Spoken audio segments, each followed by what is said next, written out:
जय माता दी, हर हर महादेव। आपके यहाँ अगर धन की कमी पड़ रही है, पैसा नहीं आ रहा है, दुकान नहीं चल रही है, नौकरी नहीं लग रही, सर्विस नहीं लग रही, हमने बार बार आपको कहा है कि जी कह रहे हैं कि सोमवार के सोमवार घी का दीपक आप बेलपत्री के वृक्ष के नीचे जरूर लगाओ। एक दीपक आप शंकर भगवान के मंदिर की चौखट पर लगाओ। बार बार गुरुजी ने कहा है, 1-2 सोमवार लगाकर तो देखो, बाहर जरूर चलेगा। उस पर विश्वास रखकर लगाओ, सुख मिलेगा, आनंद मिलेगा, आनंद की अनुभूति होगी। महामृत्युंजय मंत्र का आप जाप करते हो, आपको मालूम पड़ गया कि शरीर में आपके यह रोग हो गया है, आपको शुगर हो गई है, बीपी हो गया है, ब्लड प्रेशर ऊंचा नीचा हो गया है, भयंकर रोग रिश्तेदारी में किसी को फैल गया है, कैंसर जैसा रोग हो गया, किसी को थायराइड हो गया, किसी को कोई किडनी और सूजन में अगर प्रॉब्लम हो गई, तो कहीं पर किडनी में और लीवर में कोई तकलीफ हो गई। शिव महापुराण की कथा कहती है, नवग्रह शिव पुराण कथा कहती है, बेलपत्री के वृक्ष के नीचे महामृत्युंजय मंत्र का जाप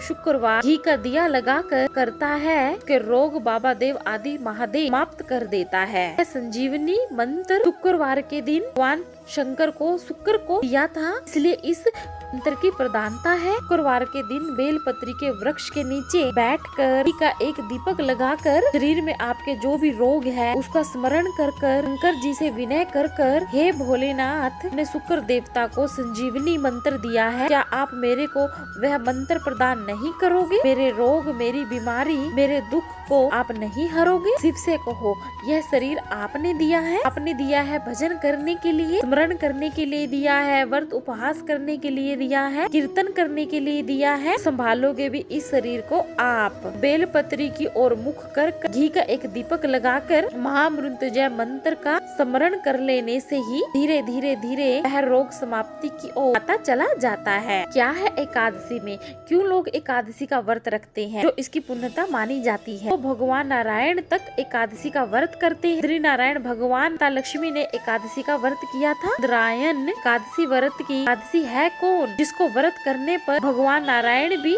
जिसका व्रत करते हो, भगवान माता लक्ष्मी जिसका व्रत करती हो, वह एकादशी है कौन? तो शास्त्र वर्णन करता है स्कंद पुराण का चतुर्मास खंडित। एक बार भगवान विष्णु आनंद में विराजमान थे, पद्मावती और माता लक्ष्मी दोनों उनके पास में विराजमान थी। भगवान माता लक्ष्मी और पद्मा देवी सिर के पास, एक चरणों के पास। कुछ समय बाद वही ब्रह्म देव का आगमन हुआ और ब्रह्मा जी आगमन पाकर भगवान नारायण पद्मा देवी से लगकर उठकर और माता लक्ष्मी की ओर झुकने से इन तीनों के समागम से भगवान नारायण के हृदय से एक कन्या प्रकट हुई। कन्या का नाम एकादशी था, कन्या का नाम एका था। के गुण इतने प्रबल थे, 10 गुण बहुत प्रबल थे। वह एका को निहारती थी, को संपदा मान बना देती थी, जिसको देख लेती थी उसके जीवन में वह आनंद की भूतियाँ करा देती थी। एका जिस मार्ग से जाती थी, उस मार्ग के वह द्वार खोल देती थी। एका का पुण्य इतना प्रबल था, इतना पुण्य था। पद्मा देवी और लक्ष्मी ने कहा, महाराज बेटी आपके द्वारा निर्मित हुई है, हमें इसका कन्यादान करना चाहिए। अरे यहाँ पे नियुति है,